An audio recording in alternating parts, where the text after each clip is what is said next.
Old age creeps upon us unnoticed.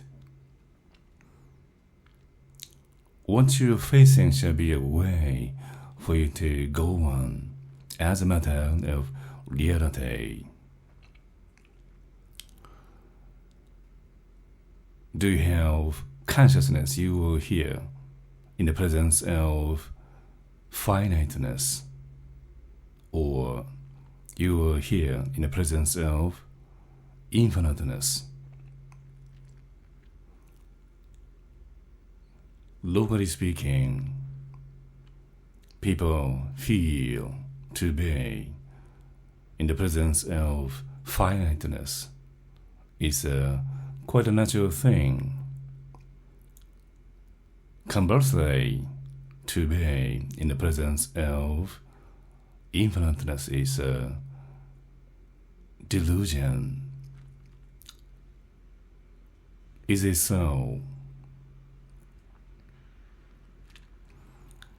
As long as you're breathing, the other two you need to choose.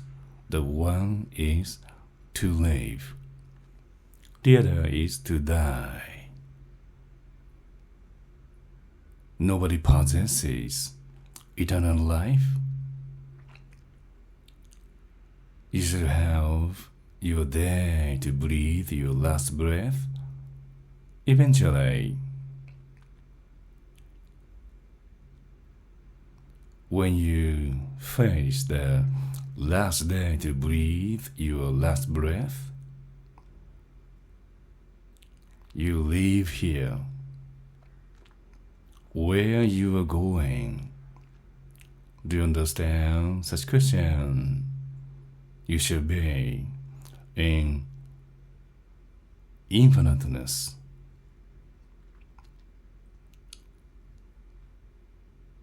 You are really free to do anything. You can free yourself from locality. When you have such state, having your self-consciousness in the sphere of infiniteness, you can be an eternal existent. Pay attention enough all the time, without any exception. I dare to pay attention in taking action. Satan will find mischief for idle hands to do.